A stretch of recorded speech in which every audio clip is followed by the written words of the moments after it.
Vamos lá, galera? Então, continuando o nosso conteúdo, hoje, a palestra que a gente escolheu é o seguinte: já que a nossa campanha da fraternidade ecumênica, que a gente dialoga agora com tantas comunidades cristãs, né? Aos nossos irmãos, podemos chamar assim, o Papa sempre fala, né? Não é porque eles não continuam aqui na nossa religião católica apostólica romana que eles deixam de crer em Deus, que eles deixam de crer em Jesus e no Espírito Santo, né? E só fazendo um paralelo, hoje a gente tem as redes sociais, né? Quando a gente quer colocar talvez algum tema em evidência, a gente às vezes coloca um texto grande, muitos leem, muitos não leem, e aí a gente consegue ver ou não ver o conteúdo que a gente quer ou não.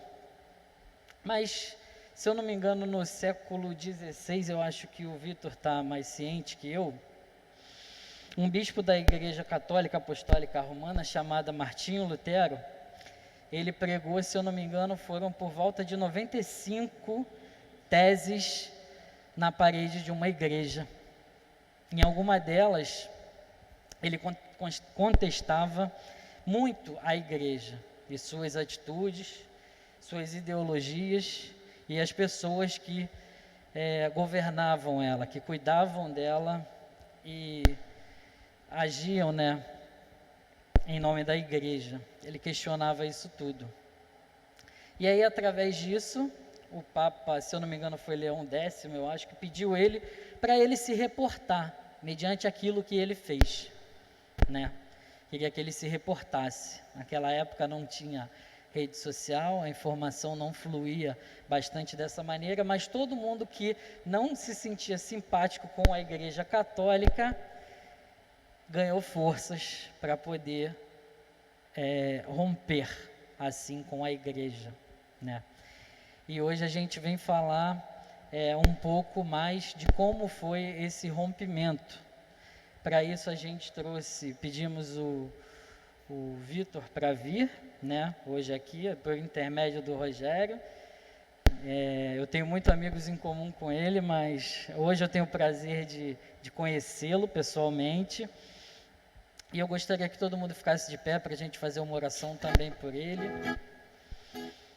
para que Deus possa estar cuidando dele, possa estar iluminando a sua mente sempre, dando forças, para que todas as vezes que ele procure o Senhor, ele seja atendido, ele seja iluminado, e ele possa ser sempre esse sinal de conhecimento da nossa igreja. Ave Maria, cheia de graça, o Senhor é convosco. Bendita sois vós entre as mulheres, bendito é o fruto do vosso ventre, Jesus. Santa Maria, Mãe de Deus, rogai por nós, pecadores, agora e na hora de nossa morte. Amém. Podemos nos sentar, por favor? Se quiser começar com a oração, é só falar que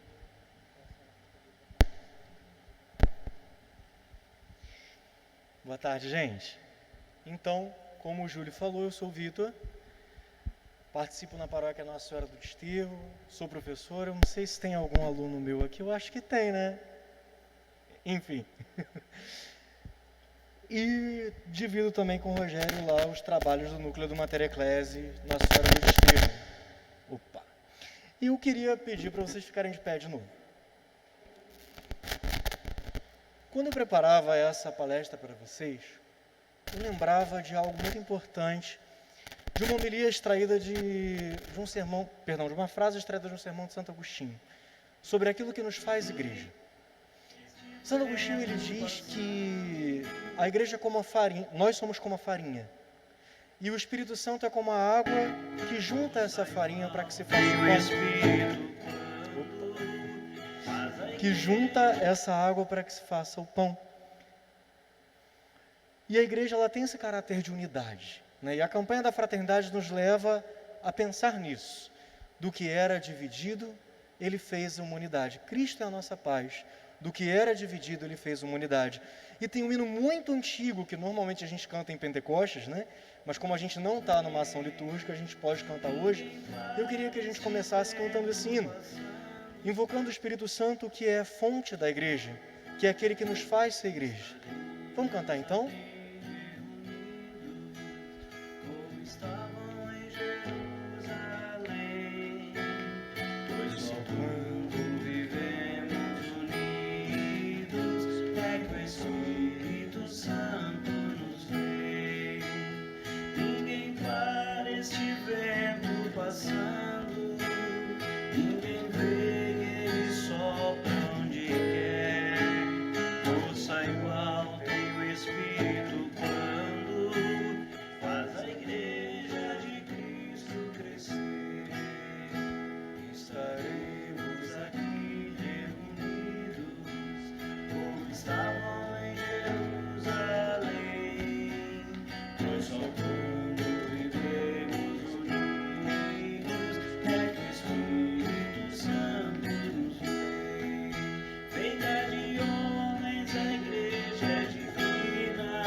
Amém. Que o Espírito Santo possa nos dar da sua sabedoria nesse início de noite, para que possamos sempre ser igreja.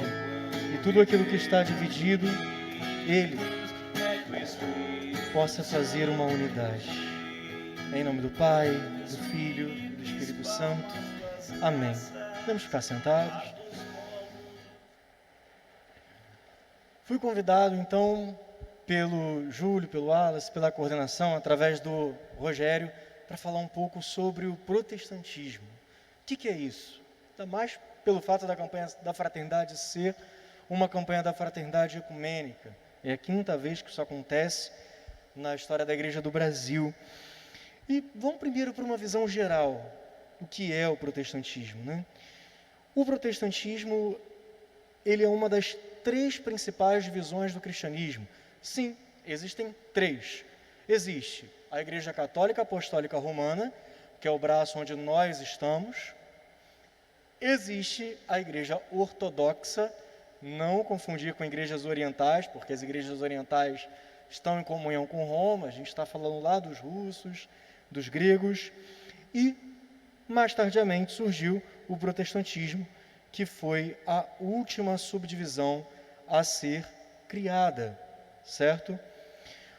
O protestantismo ele conta com mais ou menos 40% dos cristãos do mundo todo. É a segunda maior subdivisão em número, só perdendo para nós, os católicos romanos.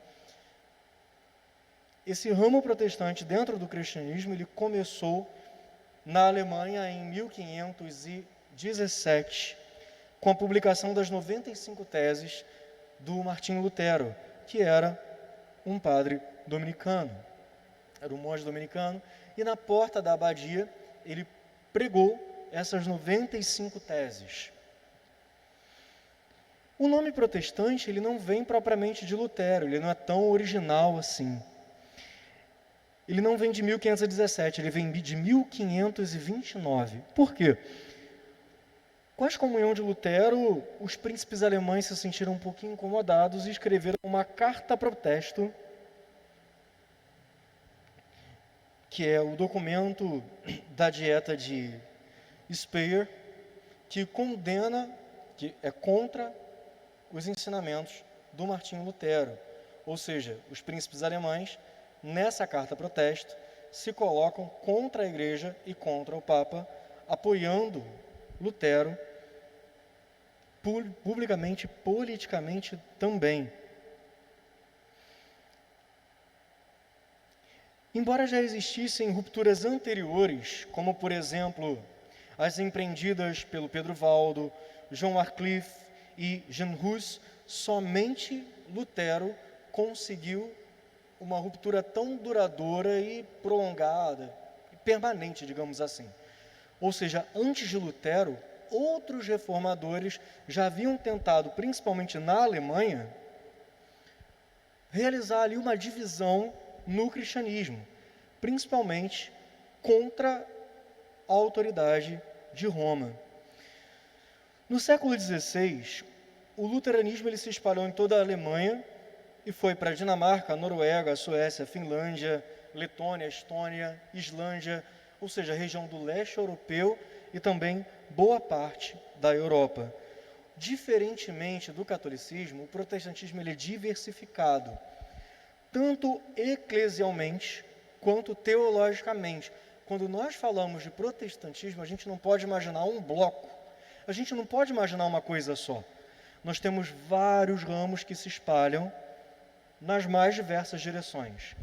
Não existe dentro deles uma figura central, uma figura hierárquica, como nós, por exemplo, temos aqui na Paróquia Santa Clara, o Padre Felipe Xavier, aqui nós temos o nosso arcebispo, Dom Orani, o Santo Padre, o Papa Francisco.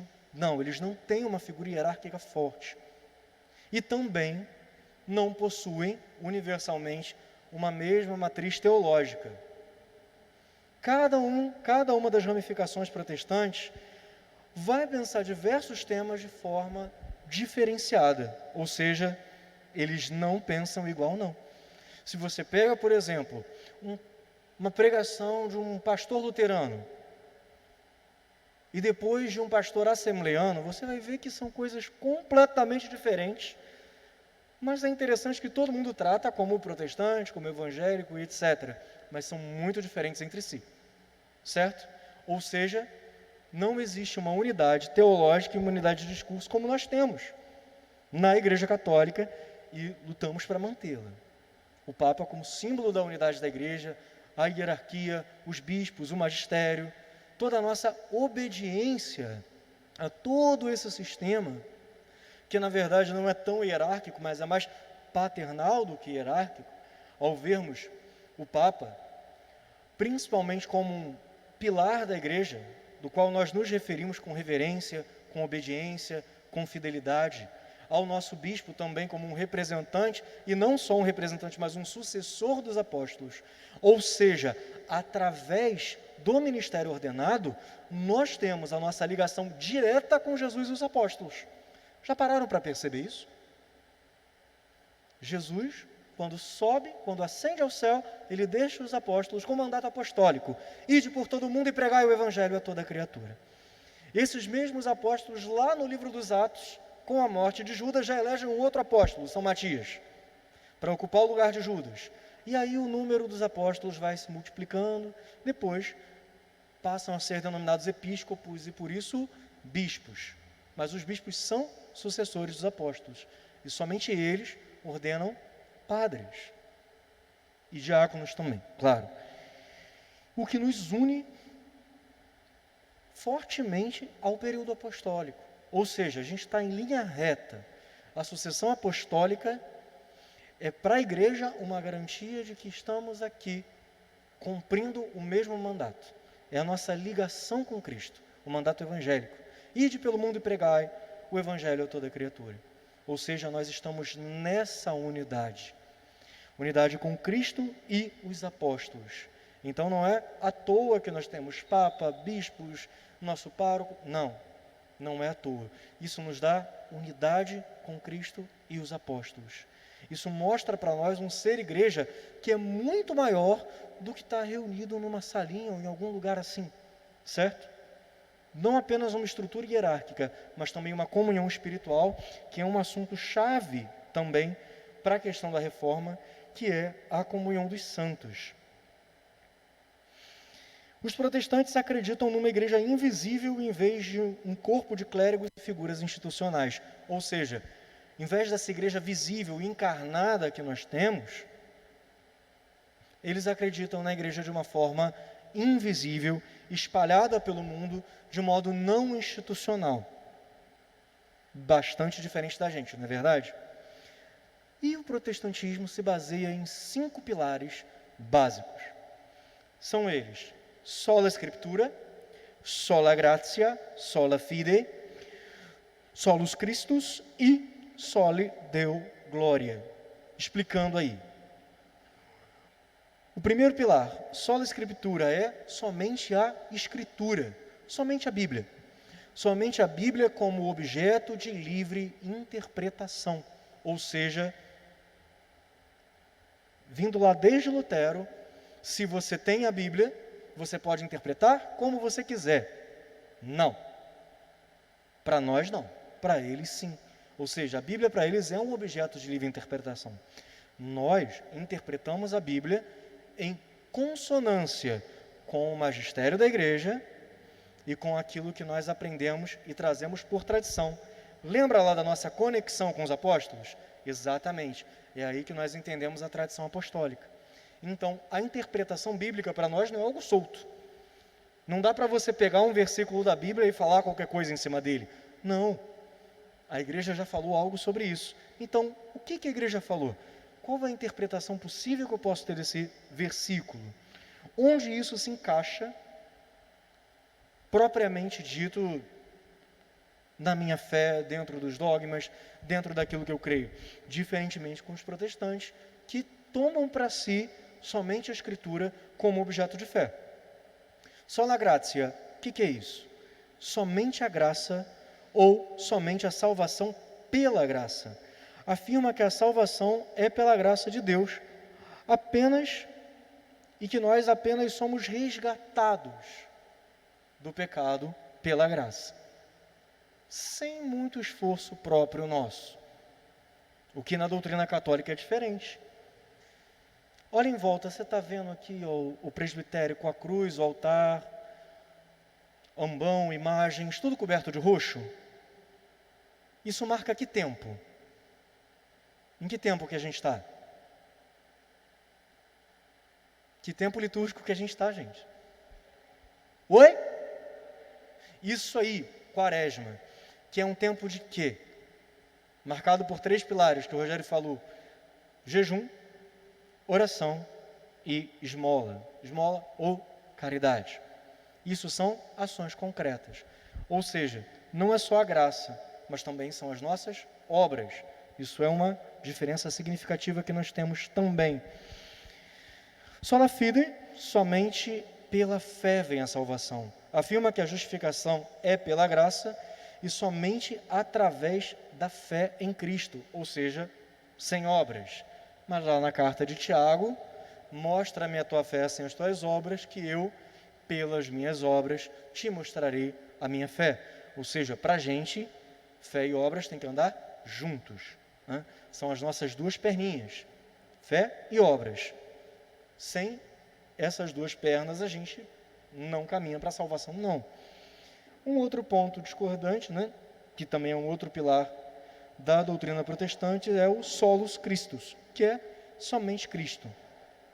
Afirma que a salvação é encontrada somente em Cristo e que unicamente sua vida sem pecado e expiação substitutiva são suficientes para a justificação com Deus. Sim, a salvação vem apenas por meio de Cristo. Só que Cristo nos dá essa salvação através da igreja dos sacramentos. Por quê? Ora, porque Ele quis. Esse é o grande motivo, né? Deus quis se valer de instrumentos humanos para nos fazer chegar até o céu. Como é que Jesus se encarnou? Ele veio ao mundo como? Fez download do iCloud? Não. Ele veio ao mundo através de quem, gente? Vocês não estão lembrados, não? Através de quem Jesus veio ao mundo? Hein? Caramba, gente, mentira. Isso, fala alto, fala alto, fala alto. Exatamente, ou seja, através da Santíssima Virgem, ele se fez carne. Desde aí, desde o início do nosso processo, né, nessa nossa etapa da história da salvação, Deus tem se feito carne e se feito presente por meio de instrumentos também humanos. E o último pilar do protestantismo é soli deo gloria, ou seja, glória somente a Deus. Afirma que a salvação é de Deus e foi alcançada por Deus apenas para a sua glória. Mas para nós, nossa salvação não é apenas para a glória de Deus. A nossa salvação consiste também na misericórdia de Deus que nos resgata. Lembra lá das parábolas, da ovelha perdida, da moeda perdida, certo? Ou seja, Deus nos resgata não apenas para a sua glória também, mas principalmente por amor. Ou seja, Ele vem ao nosso encontro por nos amar. Então vamos lá, gente, recapitulando, quais são os 5 pilares mesmo, hein? Somente a Bíblia, somente a graça, somente a fé, somente Cristo e glória somente a Deus. Deu para entender essa parte? Tem alguma dúvida aí? Não? Hein? Vamos lá, vamos seguir então. Existem diferenças entre a doutrina católica e a doutrina protestante. Uma muito marcante delas é o papel da oração e das indulgências. Para nós, a oração é um momento de intimidade com Deus, e não apenas de súplica. É como um amigo fala com outro amigo, e eles não veem dessa forma necessariamente.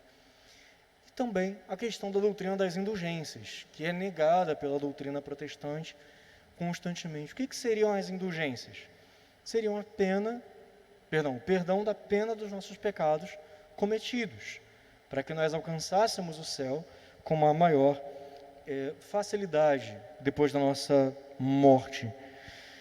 Um outro ponto é a comunhão dos santos. O que é a comunhão dos santos que nós rezamos no creio? Creio na comunhão dos santos, na Santa Igreja Católica. Opa!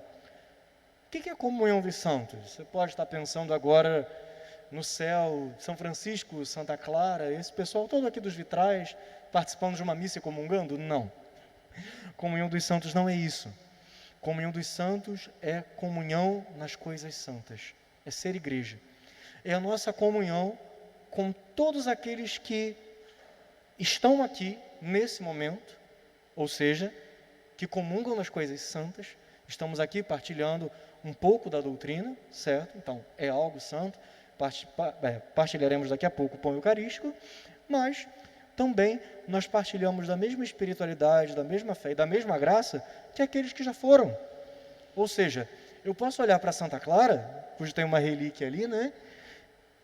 E posso entender que ela, para mim, é também uma irmã. Assim como a pessoa que está do meu lado, mas é alguém que heroicamente viveu a virtude, já está na presença de Deus e foi considerada santa pela igreja, certo? Mas, assim como eu, é alguém batizado que me serve de exemplo.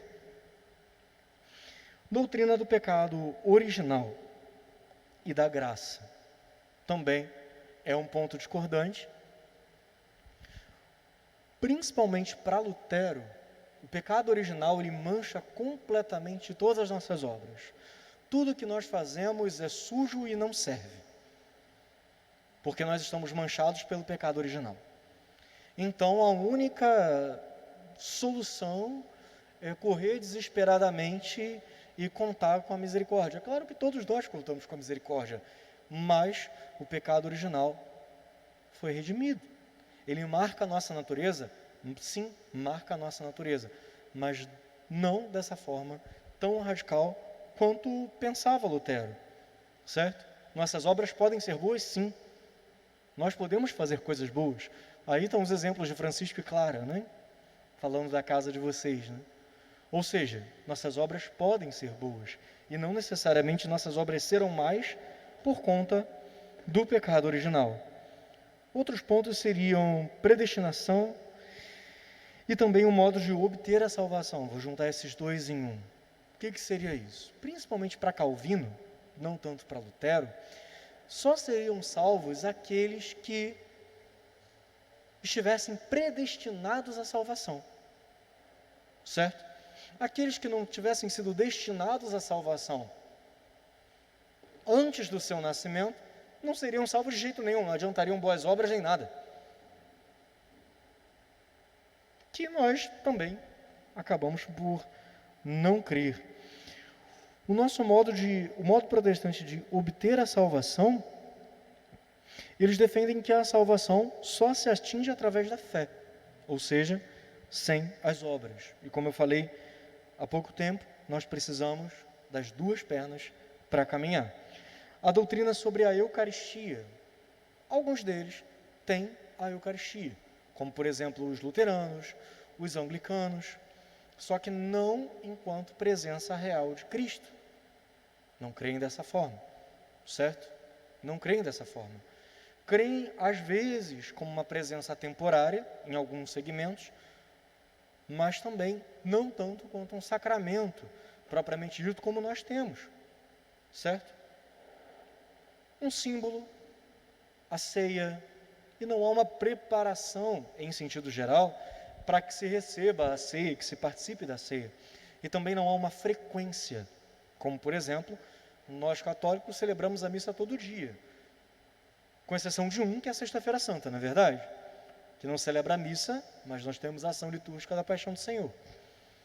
Para eles, nem tanto, né? Excetuando os mais antigos, os luteranos e os anglicanos, não se celebra a ceia ou a Eucaristia todos os dias ou todos os meses, mas de quando em quando.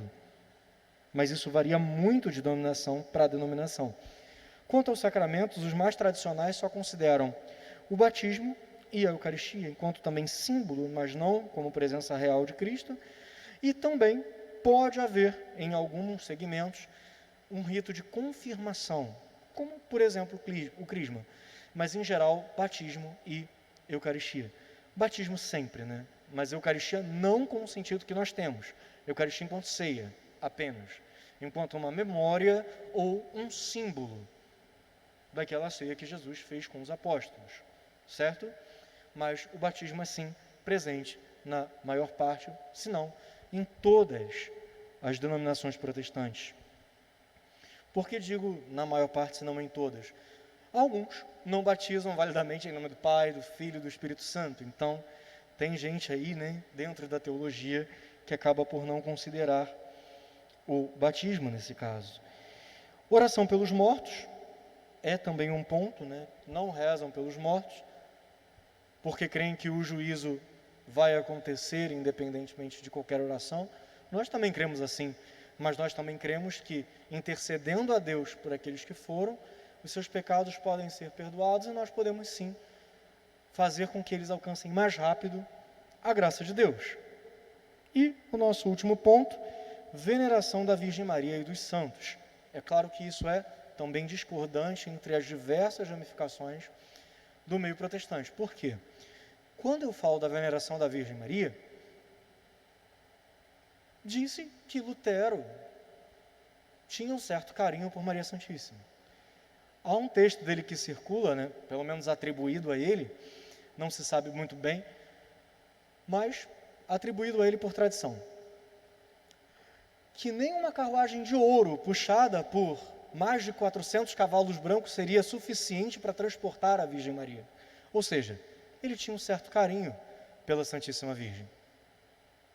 O que não acontece em muitas das outras denominações protestantes. Algumas chamam até Maria de uma mulher qualquer, que de fato não procede, né? Pois ela é a única que é mãe do Pai, mãe do Filho, filha do Pai, esposa do Espírito. É alguém de comunhão plena com a Santíssima Trindade. E também a veneração dos santos, né? Os santos, para nós, além de intercessores, são exemplos. exemplos que observamos e vemos como nossos professores, como pessoas que nos ensinam as virtudes das quais Rogério falava. Ou seja, os santos são esses modelos de virtudes e modelos a serem seguidos. E é uma riqueza que nós temos. Uma frase do professor João Décio Passos, da PUC de São Paulo, diz o seguinte: o protestantismo tem uma pedra fundamental, a autonomia. A ideia de que só Deus salva e a subjetividade do indivíduo e a possibilidade de assumir e viver as diferenças vai gerar uma variedade enorme de igrejas. Exatamente por isso, por esse princípio da autonomia que já era apregoado por Lutero. O primeiro ponto-chave, né, na reforma luterana foi negar a autoridade do Papa. Não, nós podemos interpretar a Bíblia sozinhos, seremos salvos pela fé, a igreja é uma entidade invisível e não visível, ou seja, dá asas à subjetividade humana e à autonomia. Quando nós temos esse princípio, é esse o princípio que explica a multiplicação constante de igrejas, certo? Já parou para perceber que a Igreja Católica permanece uma só, né? Nós temos vários tipos de espiritualidade circulando aqui dentro. Nós temos as pessoas mais tradicionais, nós temos o pessoal mais carismático que gosta de uma música mais animada, nós temos o pessoal do Rogério que vai para a SEB e coisas assim. Ou seja, dentro da igreja circulam jeitos diferentes de ser igreja. Você não precisa fazer uma nova igreja, certo? A igreja é mãe e ela acolhe, desde que esteja dentro da doutrina, dentro da espiritualidade. E não se dá asas tanto assim à subjetividade. Mas, do lado de lá do muro, nós vemos uma multiplicação de igrejas a cada dia. Surgem cada vez mais novas, justamente por conta dessa pedra fundamental da autonomia. E isso gera diversas denominações. Né? Primeiro são os luteranos, que lançam as bases da expansão do protestantismo. Os luteranos acreditavam na salvação apenas pelas Escrituras e pela fé. Dos luteranos, a gente tem os presbiterianos, que são inspirados. Presbiterianos vocês veem com mais frequência, não é verdade? Luteranos nem tanto. Os presbiterianos, eles são inspirados no teólogo francês João Calvino e pregavam a predestinação divina, ou seja, Deus escolhe aqueles que vão se salvar, a doutrina da predestinação. Concomitantemente ali a Lutero, né, temos o anglicanismo. O rei inglês Henrique VIII queria anular o seu primeiro casamento e punir a outra mulher. Após a recusa do Papa, o Papa Clemente VII, de conceder essa nulidade, o Henrique VIII rompeu com a igreja e rompeu com a igreja em 1534, olha como é que a data está próxima, e criou o anglicanismo, ou seja, uma igreja nacional, cujo chefe da igreja é o monarca da Inglaterra, hoje Elizabeth II, a imortal. Vai fazer 70 anos de rainha, eu acho, né? Memes constantes. Criou-se então essa igreja nacional em 1534. A gente já avança um pouco no tempo e nós vamos para os batistas. Os batistas vêm do movimento anabatista, que já existia quando Lutero começou a questionar a Igreja Católica. Mas assim como outras correntes do protestantismo, esse movimento ele só ganhou expressão após a Reforma, e após ganhar expressão, depois da Reforma Luterana, surgiu, a partir dele, a Igreja Batista. Na nossa linha de tempo, depois dos batistas, nós temos os metodistas. E isso também vocês veem com mais frequência, né? Que surgiram na Inglaterra do século XVIII, 2 séculos após, propondo reformar a Igreja Anglicana, baseadas na crença da salvação pela fé em Cristo. As ideias metodistas não conseguiram mudar os anglicanos, mas deram origem a um outro ramo protestante, que é o ramo metodista. Até o momento, nós falamos de 5 ramos, que são os 5 ramos mais tradicionais, certo? luteranos, presbiterianos, anglicanos, batistas, metodistas. Agora nós temos outros dois ramos que se espraiam em várias outras igrejas menores, ou seja, ramificam constantemente. Os pentecostais, eles começam a surgir no século XX como uma dissidência dos metodistas. Percebe aí a mudança? Em 1910, foi fundada a Congregação Cristã do Brasil, no ano seguinte, a Assembleia de Deus. E em 62, a Igreja Deus é Amor. Os pentecostais creem sempre na cura pela fé. Ou seja, os pentecostais tradicionais do pentecostalismo clássico saem dos metodistas e já vão se ramificando em várias outras igrejas. E aí, os ramos mais conhecidos por nós aqui no Brasil são a Assembleia de Deus e a Deus é Amor. Mas temos várias outras. A Congregação Cristã do Brasil foi uma das primeiras, fundada em 1910, aqui no Brasil. E por fim nós temos os neopentecostais, que fazem parte, desse grupo fazem parte a Igreja Universal do Reino de Deus, surgida em 1977, a Renascer em Cristo, de 1986. Os neopentecostais têm em comum a adoção da mídia para pregar os cultos, fazer exorcismos e etc. Ou seja, 7 ramos principais. Desses 7 ramos principais, outros ramos vão surgindo constantemente. Eu vou disponibilizar esse slide para vocês, aliás, já disponibilizei, né? Já está aqui com o Júlio, e ele vai passar para vocês essas imagens aqui, ó. Primeiramente, o cristianismo, que começa com o cristianismo primitivo, certo? E vai se ramificando em 2 braços principais, que são o cristianismo católico romano e a ortodoxia oriental. E dali vem surgindo o protestantismo clássico, o anglicanismo, e vão mudando doutrinariamente, né? Na doutrina se aproximam e se distanciam também conforme o tempo histórico, certo? Ou seja, o tempo histórico também aproxima ou distancia um ponto ou outro. A campanha da fraternidade é elaborada pelo CONIC, né? Ou seja, são ramos protestantes mais tradicionais, igrejas protestantes mais tradicionais, que por uma proximidade histórica já gozam de uma certa comunhão conosco, teologicamente, em alguns pontos. É claro, tirando os pontos discordantes que nós apresentamos aqui, em alguns pontos nós temos, sim, coisas em comum. E essas mesmas coisas em comum fazem com que esse conselho seja formado, com que a possibilidade de unidade seja algo concreto, né? De forma alguma nós conseguiremos desfazer todos esses cismas que aconteceram no decorrer de todos esses anos. Até mesmo existem pontos de doutrina muito sérios aí, na divisão e nas subdivisões dentro do protestantismo. Mas qual é o nosso papel enquanto cristãos? Buscar a unidade e a comunhão naquilo que é possível.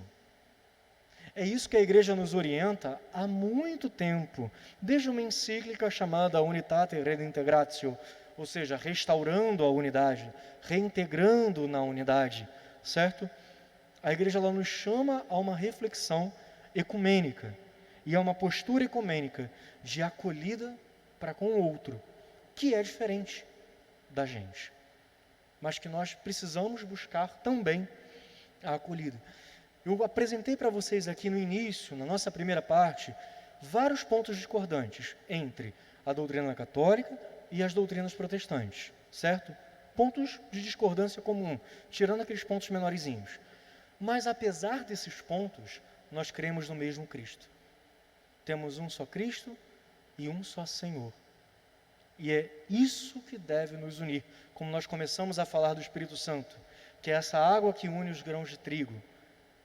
Nós devemos dar mais atenção àquilo que nos une do que àquilo que nos separa.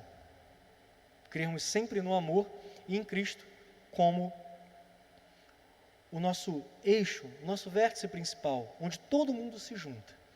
o nosso ponto em comum que é mais forte, que é Cristo e a sua igreja, num sentido mais amplo.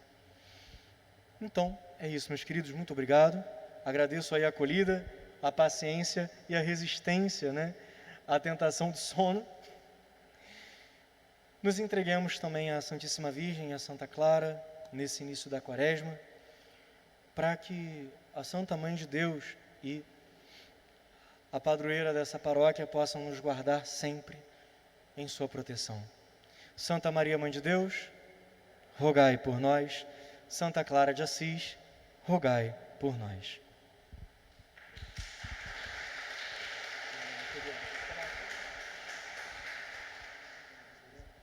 Bom, e agradecer aqui a presença do Vitor, tá? Já tinha um tempo já que queria conhecê-lo, mas é muito bom que ele hoje pôde estar aqui pra gente, falando um pouco, né?